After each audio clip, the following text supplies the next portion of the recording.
Hi, I'm going to read the story Franklin Goes to the Hospital. Franklin sometimes had colds and tummy aches, and every now and then he got cuts and bruises. He went to the doctors for regular checkups, and once the doctor came to Franklin's house, but until now, Franklin had never been to the hospital. Franklin and his friends were playing soccer. The ball was kicked to Franklin, and it hit him hard in the chest. Oof, he groaned, but he kept on playing. That night at bath time, Franklin said, ouch, when he dried his tummy. His mother took a closer look. She said, we'll go to the doctor first thing tomorrow. With gentle fingers, Dr. Bear poked and prodded Franklin's shell. She discovered a small crack. It isn't serious, Franklin, she said, but I have to put a pin in your shell to help it grow properly. I'll schedule an operation for you tomorrow morning at the hospital. Will it hurt? Asked Franklin. We'll give you sleep medicine before the operation, so you won't feel a thing, replied Dr. Bear. When you wake up, you'll be a little sore, but we'll keep you in the hospital overnight to make sure that you're okay. Dr. Bear explained that operations can only be done when a patient has an empty stomach. She told Franklin not to eat or drink after bedtime that night. Franklin didn't mind. His tummy was too busy flip-flopping from him to think about food. After school, Franklin's friends came to visit. Franklin showed them the book about hospitals that Dr. Bear had given him. Fox pointed to a picture and asked why everyone was wearing a mask. Masks keep germs out of the operating room, explained Franklin. Are you scared? Asked Beaver. Of course he's not scared, replied Bear. Franklin's very brave. Franklin didn't say anything. It was early when Franklin and his parents left for the hospital. With his blue blanket and Sam clutched in his arms, Franklin said goodbye to his room. Franklin's mother gave him a hug. You'll be home tomorrow, she reminded him. I know, Franklin said softly. You're a very brave little turtle, said his father. At the hospital, Franklin was given a bracelet with his name on it. Then an attendant pushed him down a long hallway in a wheelchair. Franklin stared at all the strange equipment on carts and trolleys, and he wrinkled his nose at the unfamiliar smells.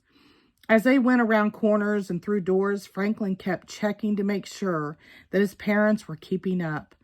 At last, they reached Franklin's room. A nurse gave Franklin a special gown to wear. She took his temperature and his blood pressure and listened to his heart. Next, she rubbed some cream on his hand. This will numb your hand, she told him. Then it won't hurt when the doctor puts in the needle for your sleep medicine. Okay, said Franklin in a small voice. You're a very brave patient, said the nurse.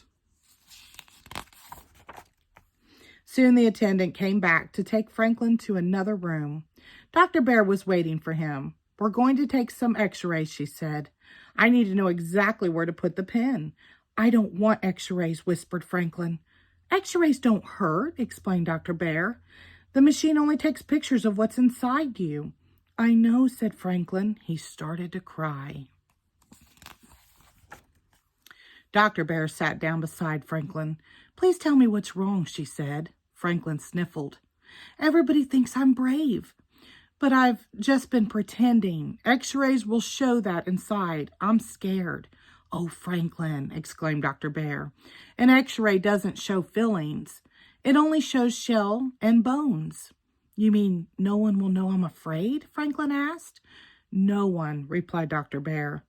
But just because you're afraid doesn't mean you aren't brave. Being brave means doing what you have to do, no matter how scared you feel.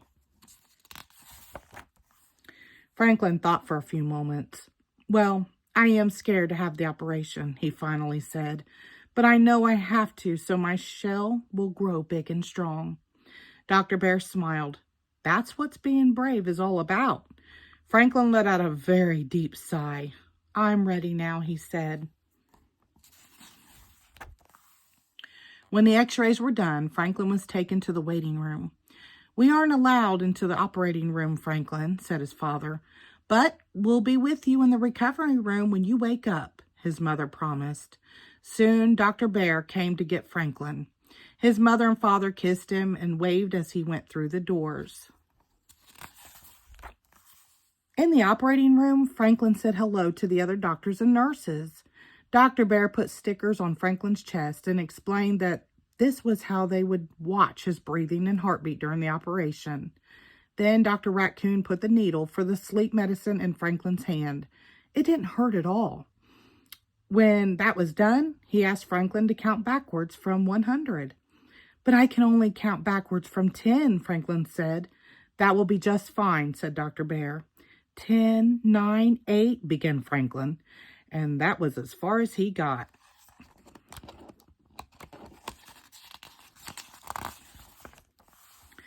Wake up, Franklin, called a faraway voice, but Franklin didn't want to wake up. In his dream, he was scoring the winning goal. Wake up now, Franklin, said his mother. Slowly, Franklin opened his eyes. He saw his parents and Dr. Bear, and then he remembered. I haven't finished counting, he said in a wobbly voice. But I finished operating, said Dr. Bear with a laugh.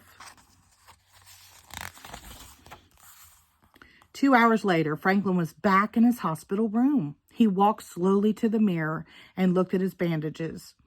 I guess it'll be a while before I can play soccer again, he sighed. Dr. Bear thinks you'll heal very quickly, said Franklin's father. She also said you're an excellent patient, added his mother. Franklin smiled. That night, after Franklin's parents had gone home, Dr. Bear came to see him. I have something to show you, Franklin, she said. She held up an x-ray. Is that me? He asked. Dr. Bear nodded. That's you, she said. Brave through and through.